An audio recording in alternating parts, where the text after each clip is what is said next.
It's another day, and that means it's another time that the Walt Disney World Resort is getting more expensive. Frankly, folks, we're getting tired of reporting this, whether it's tickets, whether it is hotels. Well, now it's character dining. And it's not only that, it's annual pass holders. Folks, everywhere you look, inflation, vacation, nation is underway, and the House of Mouse has gone far astray, charging you more than ever before. We'll tell you the latest details, how you can avoid it right now.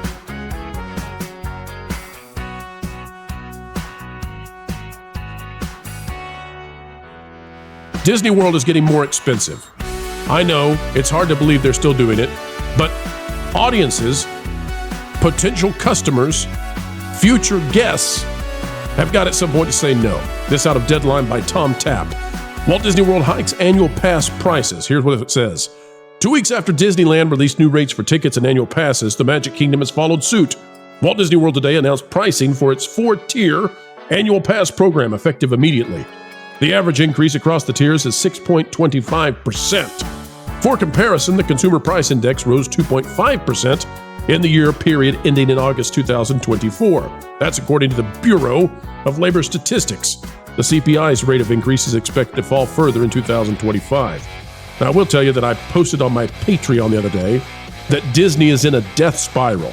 And what I mean by that is Disney is losing attendance and they're trying to make it up by increasing the cost. The problem is, the higher the cost, the less demand there's going to be, and they can't seem to fix this. It's a real problem. The chief difference between the tiers of passes are the blackout dates, with more reservation availability opening up for weekends and holidays as the price increases. See the new rates and who can purchase each level of pass below. Prices for renewing annual pass holders are $250 to $120 lower depending on tier.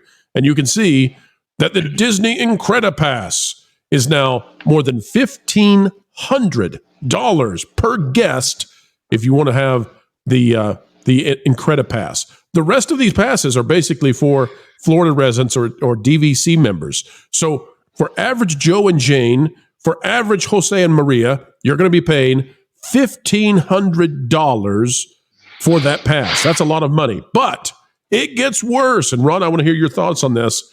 Character dining is also increasing at Disney World. This is out of Disney Tourist Blog by the infamous Tom Bricker, who never lays up a brick, dunks it every single time, 3-pointers every single way he can with every article. He says Walt Disney World has raised rates on multiple character dining experiences with breakfast, lunch, and dinner at many of the most popular meals having gone up by several dollars each.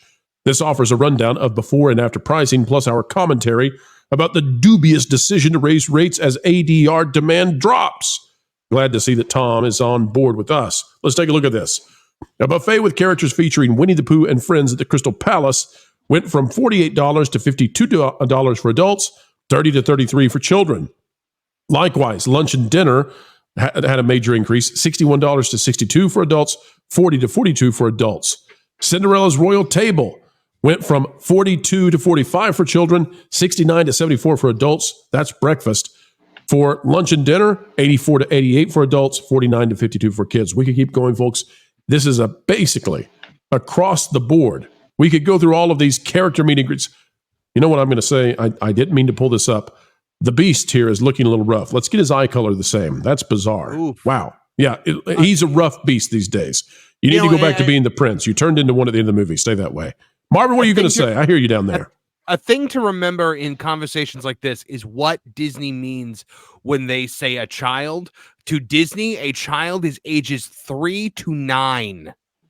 Right. So an adult is 10 years old. Yeah. A 10-year-old is charged as an adult in Disney parks. Which is insane. That is all right, Ron, tell us what you're thinking about these Disney price increases. It's not just character dining, it's annual passes. The day passes are increasing next year. So this just continues to skyrocket. This company can't stop. Oh, I just think it's phenomenal. I mean, you know, when inflation is so high that a dozen eggs used to cost you, what, $1, and now they're $5, I think it's a great time to continue to increase prices so that the average American can't possibly go to Disney. I mean, for the company who made its fifth key, inclusion, they're becoming more and more exclusive all the time. Ron, they care so much about people that they price them out of being able to attend the parks. That's how much they care. They're so inclusive that they make sure that only the wealthiest of us will ever go and attend.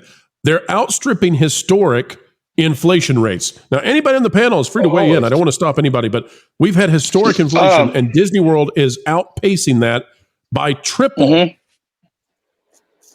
Yeah, it's awful. The way that Disney raises their prices is criminal. It is way above the level of inflation, like you said.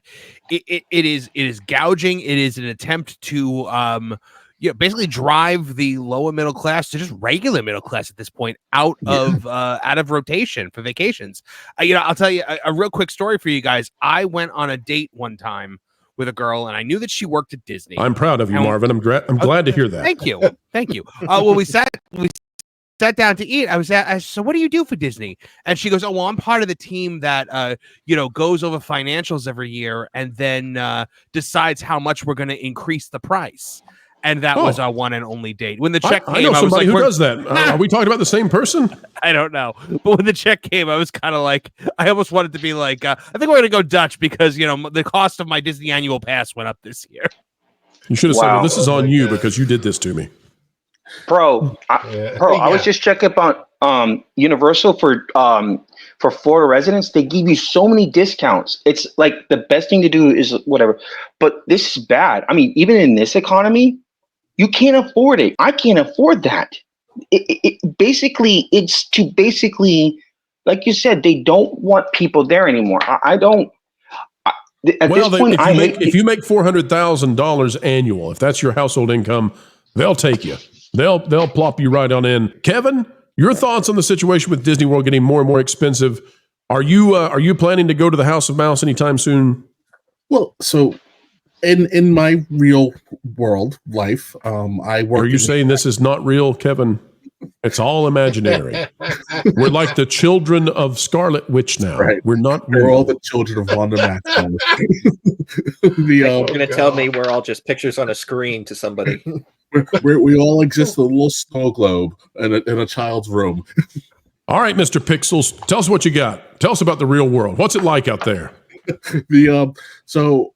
I would say back. I work in attractions, and I want to say it was around 2015. The owner of the company I work for, he had worked for Disney for a little while, and so he took us to the park. Wait a minute, Kevin. You're saying you work in attractions, and I thought that meant that I had accidentally revealed that you're a cast member. Now, as I'm understanding this, you actually work for a company that makes attractions. So you're the guy who makes the tilt-a-whirls for the world. Is that right? No, but the company owner did work hand in hand with the folks who did. No, I work in a smaller amusement parks. Smaller. Okay. Just I want to make sure that you weren't the guy who's out there making the Gravitrons still. I don't know if anybody still makes those, but So he took us to the park, and as we're walking, he goes, "Hey guys, what do you think the Disney mascot is?" And everybody said, "Well, it's Mickey, isn't it?" And he goes, "No, it's a dollar." I got it. I knew that's where we were going. Everything about this company is dollar signs, and it's Scrooge. That's what it is. Scrooge McDuck. And unfortunately, Disney, just like a lot of the mainstream sports, it's going the route of baseball and basketball and football. It's outpricing the average American family. Even the movie theater is extremely expensive for the average American family. This is a company that was founded on the principle of pulling families together and giving the ability to go have fun. And it's bizarre to me that they have this almost hyper focus on outpricing the people who need to have the ability to have this really positive experience. And I don't quite understand what the end game is, but Kevin, it's now cheaper to go to the French Riviera, not the hotel, not the Epcot area, the actual real French Riviera, which, folks, I'm telling you, it's overrated. Apologies to the Frenchies out there listening to me. I'm not trying to be offensive. The Alps are better. Sorry. But those in southern France, we just lost that group listening to the Pro Channel every day. But, Kevin, it's cheaper to go to the French Riviera. I would bet you that it's cheaper to stop by Monaco now than to go to Mickey. Yeah. Monaco is cheaper than Mickey today. That's what I would say. You know, I have 3 kids. You know, we had my wife and I discussed, you know, coming to do a Disney trip, but I just don't know how we can do it. You know, and we do okay, but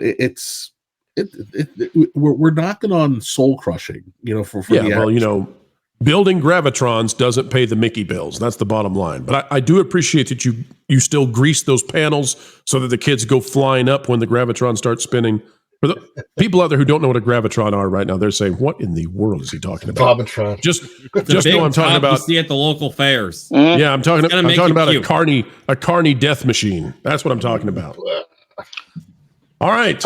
Speaking of Carney death machines, actually, that's a terrible segue because we're not actually. There's no way I can connect that with anything. You know, but if I could. Boy.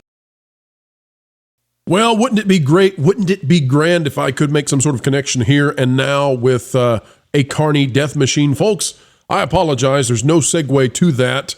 I just need to say, click the like button and you can help this video not be a Carney death machine. That's the best I've got. It's not great, I know. But folks, we had a good time. It was fantastically fun, not only to have a huge panel today for the afternoon, but also to have you here with us. An attitude of gratitude every single time you decide to click one of these videos. Folks, I want to remind you of a major schedule change that is now coming out for our network of channels. Yes, the Pro Channel is not on its own. We are not a diamond in a sea of vast emptiness. No, we have partner channels out there, and many of these schedules are going to shift. Folks, here's what we've got. Starting next week, the WDW Pro Channel will have 2 live shows weekly. That's Tuesdays and Thursdays at noon Eastern. That Park Place will now have a new show called Magic Mornings, or is it Morning Magic? It's Morning Magic. Morning Magic at 11 a.m. Eastern. Culture Casino starts at 10 a.m. Eastern. And folks, we'll also have a movement of T3PO Live on That Pod Place, going to Thursdays at 5 p.m. Eastern. Lots of changes. Check out my social media accounts, as well as the community tab on YouTube. We'll be posting that schedule soon so that everyone can see when you need to be online to find us and all the fantastic news we bring to you. Folks, help us out as we get ready for this big transition to more content. In fact, 4 videos a day now on the Pro Channel coming your way. But anyway, folks, help us out. Subscribe, share this out on your favorite social media networks, and drop a comment down below. We'd love to know your thoughts on Disney World continuing to get more and more expensive. I call it the death spiral because as Disney gets more expensive, demand goes down. As demand goes down, they need more and more expensive options to make up for the loss of the lower middle class and middle class. It's not a good situation, and they don't have the capacity to fix it because they don't have the Imagineers anymore who could fix it, who could create great new experiences. Instead, we get Tiana's Busted Bayou Adventure over and over again. Folks, on the way out the door, I just want to say to you, and I mean it, keep learning, keep growing, and keep having fun. Okay, these colors just seem to conflict with your natural tone. Wilton, what are you doing? Obviously, we're getting Jose ready to throw his name in the hat to be the next CEO of Disney. That's ridiculous. He's not qualified for that kind of role. Well, of course he is. He's a wonderful candidate for a corporate puppet. What on earth is happening? He's literally a foreign agent by all accounts. You think honoring boundaries is a thing? No! This is Disney! He's got diversity points, green skin, and a wig. And most importantly, he likes to destroy things and blow them up, whether they're from the past or from now. He shows no discrimination. Okay, you know what? I really can't argue with any of that. So, right? You do have fun. I'm gonna go read thatparkplace.com and watch WDW Pro. Okay, bye.